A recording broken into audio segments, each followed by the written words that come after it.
तो हेलो भाई। मेरी वीडियो इस टॉपिक पे रिलेटेड है। उससे पहले आपने बहुत ज़्यादा कंटेंट क्रिएटर्स की वीडियोस देख ली होगी, but we have done it.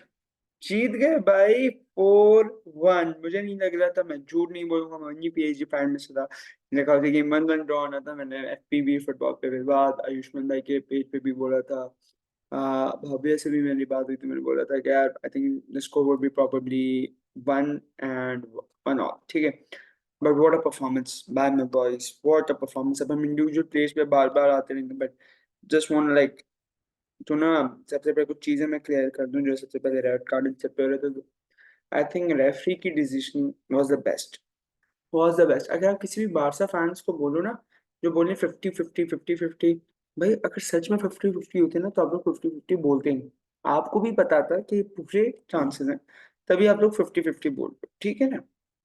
और दूसरी बात, जो चैंपियंस लीग में रेफरी हुई है, आई थिंक ये बेस्ट रेफरी हुई है। किसी भी इमेंसली, शायद मेरी बायसनेस आ जाए, लेकिन कोई डिसीजन गलत नहीं लगा और आपको भी कोई गलत नहीं लगा। आप बस चाहे वीआर चले जाए, वीआर चले जाए। भाई नहीं गए वीआर, उससे पहले डिसीजन से ही आया, जरूरत ही नहीं पड़ी वीआर में। पहले वो जरूरत पहुंचता है क्या, पहले जाके चेक कर लो। बट जरूरत ही नहीं पड़ी, उन्होंने बोल दिया कि जरूरत नहीं है आपको वीआर, उधर बोल दिए नहीं है जरूरत, तो भाई नहीं है जरूरत। हम इंडिविजुअल प्लेस पे आएंगे उससे पहले यार, बहुत ज्यादा कॉन्ग्रेचुलेशन फॉर लूचो। जिस तरीके उसने ये 11 प्लेयर असेंबल करें against Barcelona, we have murdered them. और काफी कह रहे हैं 10 मैन बार्सिलोना को हरा के क्या छोड़े, 10 मैन। ओ भाई, पहला गोल बहुत ही तुक्के काउंटर में पड़ा था, उससे पहले भी 10 मिनट तक हम ही डोमिनेट कर रहे थे। और चलो मैं रेड कार्ड हटा भी दूं, तब भी हम definitely we are 100% guaranteed to do a comeback. And you know why? अगर आप, चलो अराहो वाला रेड कार्ड नहीं होता, बारकोला जाके गोल मार के आ जाता, 4-3 हो जाता।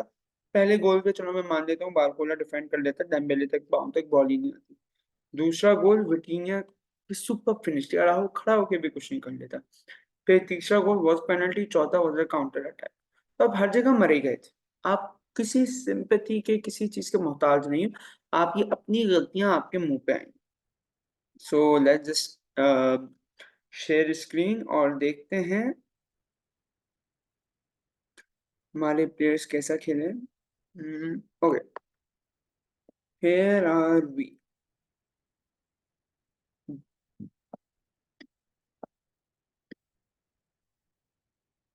सबसे पहले भाई बात करेंगे गोलकीपर से, स्टार्ट करेंगे Donnarumma. My boy he is the best. भाई पहले लेग के बाद बड़ी तनकीद हुई इसके ऊपर, ये कैसा प्लेयर है, इसको टीम से निकालो, इसको वहां पे करो, साइड पे करो। बंदे ने अपना काम रखा, अपना कंपोजर रखा, और finish he was making great save, और विद द बॉल भी बहुत इफेक्टिव रहा। I need to go with my backline. Nuno Mendes से मैं हैरान था कि इसने पहला गोल यमीन को बनाने कैसे दिया। How the hell Yamin can go pass like that? But उसके बाद उन्होंने गेम को कंट्रोल रखा और खुद ही टॉप नॉच रहा। फिर सेंटर बैक्स में आ जाते हैं तो भाई मार्किनोस के ऊपर पूरी दुनिया चढ़ गई थी 2 साल पहले, सब उसे जलील करने लग गए थे। और जबकि वो एक लोन डिफेंडर खेल रहा था, रामोस और किम्बे में इंजर्ड ही रहते थे मोस्टली, वो अकेला लोन डिफेंडर खेल रहा था मेरा लड़का। बट स्टिल टुडे उसने कैप्टन वाली परफॉर्मेंस दी। इसने भी ऑस्कर हर्नांडेज अपना एक्सपीरियंस दिखाया। और यही बैकलाइन में सीजन के स्टार्ट से चाहता हूँ, नूनो इंजर्ड था और आज भी रात भी बैकलाइन नहीं हो पाएगी, बहुत कम यूज होगी। अब आई थिंक चैंपियंस लीग के मैचेस में ही यूज होगी। But what a performance by all of these guys, like Marquinhos की जो वो क्लियरेंस थी यार, फेरन टोरेस से, भाई मैं, और लेवेंडोस्की को चुप रखने में मार्किनोस का बहुत बड़ा हाथ था। लेवन ने चुप रखा, वो बेराल्डो नहीं था ना, लेवन ने चुप रखा। और अशरफ हकीमी, नहीं सर, अलॉट बंदे ने बहुत, एक तो गोल मारने वाला था वो टच चेकिंग की मिस्टेक की वजह से, but what a player he is. फिर हम आ जाते हैं मिडफील्ड में, और फाबियान ने सरप्राइजिंगली डिसेंट खेला। लाइक मैं कुछ कुछ इसके पास चांसेस थे जो इसने बहुत ज्यादा मिस करे, but I was pretty much happy with Fabian performance. और फाबियन जो पिच पे लाता है, इट्स अट्रैक्टिव। और मैंने काफी न्यूज रिपोर्ट्स में पढ़ा था एंड टाइम में इट वाज जुगार्ड थे, उसके बाद चेंज हुआ था फाबियन पे आना। तो I think great performance by boy. उसने बहुत ज्यादा सपोर्ट करता रहा बारकोला को, आके बॉल कलेक्ट करता रहा और बेहतरीन खेला। अच्छा, विटिनिया से आने पहले की मैं बात करूंगा, वॉरेन जायर एमरी, भाई द मैन रूल्ड। मैन बंदा बहुत अच्छा खेला, was collecting ball from the defence. और जिस तरीके से वो आगे लेके आता जा रहा था भाई, is lethal, he is lethal. और मैं तो भाई बंदे की परफॉर्मेंस से बहुत खुश हूँ and he deserves to be है। एंड उसका बहुत इंपॉर्टेंट गेम आएगा अभी डॉर्टमुंड के खिलाफ जहाँ पे हम जैसे देखते हैं, but still he performed great. और उसके बाद आ जाते हैं the man the myth the legend, the man who ruled the midfield of Gundogan, Pedri, de Jong, de Jong ding bong, पूरी बार से तो कह रहे हैं हमारी मिडफील्ड खराब थी, हमारी मिडफील्ड अब खराब नहीं है, इनएक्सपीरियंस हो सकती है, खराब नहीं है अब। ये लोग इतना पिच पे भागते हैं जितनी तुम्हारी सोच नहीं है। What a goal by Victor Ferreira, Victor Ferreira, Vitinha भाई, क्या कतल गोल था वो। उसके पास पूरा जगह दी हुई थी, उसने प्यारी प्लेसमेंट करी कि टेर स्टेगन अपने प्राइम में भी सेव नहीं कर पाया। No one could have save that. ठीक है, उसके बाद अटैक पे सबसे पहले बात करेंगे ब्रैडली। तुमने कहा डम्बेले की, नहीं भाई, ब्रैडली फ्रीकिंग बारकोला ही कुक्ड कुंडे, कुंडे को तले में रख के कुक्ड। कुंडे की तो मैं तो ख्याल से भाई तबाह कर दिया था इसने कुंडे को।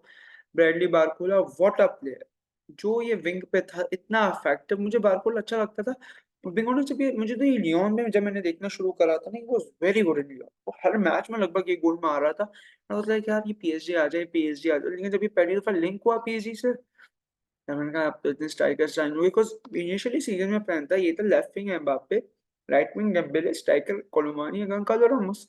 लेकिन ब्लेसिंग इन डिसगाइज ही समझ लो कि Kolo Muani Goncalo can't stay at the striking position, और जिसकी वजह से ब्रैडली को लेफ्ट विंग पे चांस मिला। Bradley ruled this position, not being the best, he ruled this position. मैं इतना खुश हूँ ब्रैडली की परफॉर्मेंस से। बंदे ने टॉप नॉच परफॉर्मेंस दी है लाइक फुटबॉल क्लब बार्सिलोना, वो भी मॉन्जलीक में, और जहां पे बंदे ने कतल, वो क्या असिस्ट दी थी और रुला दिया था कुंडे को। इसके बाद इस कछुए पे आ जाते हैं किलियन एम्बापे भाई। बंदे अब काफी लोग कहते हैं we are too much dependent on Kylian Mbappe, without Mbappe we fall. Shut up, I will just say shut up. Mbappe ने दोनों लेग्स में कुछ नहीं करा, ये दो गोल भी, एक पेनल्टी और एक सिंपल सा टैप इन था। एम्बापे के स्टैंडर्ड्स के हिसाब से बहुत थर्ड क्लास गेम गए इसके लास्ट के दो, जो बार्सिलोना के खिलाफ थे, बट द मैन रूल्ड। बेहतरीन गोल मारे, लेकिन जो लोग कह रहे हैं कि ये इसके बगैर पीएसजी फॉल कर जाएगी, ये हमारा भाई वहाँ डिपेंडेंट होने, ये ना भी खेलता हम जीत जाते। Because of this smarty pants, ये कहा है मेरा भाई, कुछ ये है locho freaking Enrique, man was great. अच्छा हम इनमें भी आएंगे सब्स्टिट्यूशन जो हुई थी, बट उसके पहले अब चलते हैं उस्माने डेम्बेले। डेम्बेले उसको कितना बोला किया, पूरी दुनिया ने उसे जलील, सिर्फ बार्सा फैन नहीं, पूरी दुनिया ने उसे जलील करा। हर कोई से गालियां दे रहा है, जलील करता जा रहा है, बंदा चुप रहा, मैन कीप हिज काम। और उसने कहा परफॉर्मेंस दूंगा तो कैटालोनिया में जाके मोंजलीक में दूंगा, और वही हुआ। ही डिस्ट्रॉयड। कांसेलो तो वैसे ही कोई अच्छा खासा वो है नहीं राइट बैक, बट कैंसालो को रुला के रख दिया था। वो पेनल्टी करना, वो गोल मारना, he was a creator, he was doing everything. People just say Mbappe, Mbappe, Mbappe, but for me personally, the most important player in PSG is this man, Ousmane freaking Dembele। बहुत class का player है, so proud of him. उसके उसने इतने pressure के अंदर when everything, crowd, situations, everything against him, he stood up and scored a beautiful goal and get a penalty, और बेहतरीन उसने गेम डिक्टेट करा। अब सब्स्टिट्यूशन में आ जाते तो रेंडाल के पास खेलने के लिए इतना कुछ बचा नहीं था। उगाड़ते यहाँ के डिफेंस को ज्यादा पावर थी, लेकिन उगाड़ते ने बहुत गंदी जगह बॉल लूज करी थी जहाँ पे वो गोल पड़ सकता था। फिर असेंसियो का भी डिसेंट गेम था 13 मिनट में जितना वो कर सकता था, बट कैंग इन ली बहुत ड्रॉप कर रहा था। कैंग इन ली के बाद ना मिडफील्ड में और एनर्जी आया, and the man also want to redeem himself. उस अपने आप को रिडीम भी करना था, क्योंकि उसकी फर्स्ट लेग की परफॉर्मेंस नहीं गई अच्छी, बहुत पुअर परफॉर्मेंस थी उसकी। But still I would say I am proud of my team and the way my boys played overall. अब next target is a big one, it's a big big and massive one. कहाँ गया भाई, मई के महीने में we will facing कहाँ पे, अभी तो मैं दिख रहा था ये जंग।